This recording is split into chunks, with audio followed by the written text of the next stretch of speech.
Hi friends, welcome to ఒకసారి చూడు YouTube channel. రాజమౌళితో తప్ప వేరొక దర్శకుడితో అయితే విక్రమార్కుడు సీక్వెల్ చేయలేనని రవితేజ చెప్పడంతో ఆ ప్రాజెక్టు పట్టాలు ఎక్కలేదని రాధామోహన్ క్లారిటీ ఇచ్చేశారు. ఇంతకు నేను చెప్పేది ఏమంటారా, మాస్ మహారాజా రవితేజ కెరియర్లో బిగ్గెస్ట్ బ్లాక్ బస్టర్ మూవీ అంటే విక్రమార్కుడు అని చెప్పాలి. ఈ సినిమా రవితేజని ఏకంగా స్టార్గా మార్చేసింది. అంతవరకు మాస్ మహారాజా ఒక కామెడీ మాస్ హీరోగానే క్లిక్ అయ్యాడు. అయితే విక్రమార్కుడు తర్వాత ఒక పవర్ఫుల్ సీరియస్ హీరోగా కూడా పాత్రలకు న్యాయం చేయగలడు అని నిరూపించాడు. ఈ సినిమా నుంచి రవితేజ స్టోరీ సెలెక్షన్ కూడా పూర్తిగా మారిపోయింది.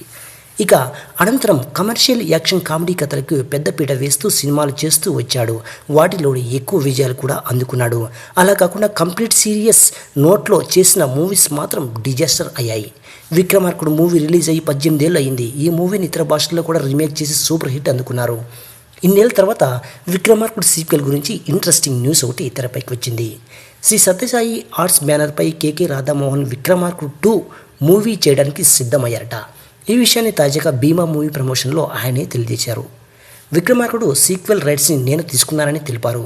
దీనికి విజయేంద్ర ప్రసాద్ స్టోరీ కూడా సిద్ధం చేశారని చెప్పాడు.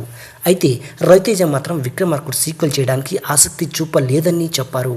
రాజమౌళితో తప్ప వేరొక దర్శకుడితో అయితే విక్రమార్కుడు సీక్వెల్ చేయలేనని రవితేజ చెప్పడంతో ఆ ప్రాజెక్ట్ పట్టాలు ఎక్కలేదని రాధామోహన్ క్లారిటీ ఇచ్చారు.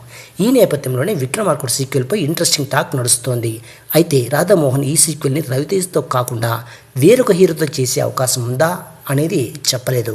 కేకే రాధామోహన్ అధినేత మూవీతో ప్రొడ్యూసర్గా కెరీర్ స్టార్ట్ చేసి 11 సినిమాలు చేశారు. ఇతని ప్రొడక్షన్లోనే సంపత్ నంది దర్శకుడిగా ఏమైంది ఈవేళ మూవీతో టాలీవుడ్కి పరిచయం అయ్యారు. తర్వాత బెంగాల్ టైగర్ అనే సినిమాని ఈ ప్రొడక్షన్లోనే చేసి సూపర్ హిట్ అందుకున్నారు. ఓదెల రైల్వే స్టేషన్ అనే మూవీ కూడా చేశారు. గోపీచంద్ హీరోగా పంతం అనే సినిమాకి కేకే రాధామోహన్ గతంలో నిర్మించారు. తాజాగా భీమా మూవీతో అతనికి హిట్ అందించారు. అయితే విక్రమార్కుడు 2 మూవీలో హీరో ఎవరిని తీసుకుంటే బాగుంటుంది అనేది కింద కామెంట్ చేయండి.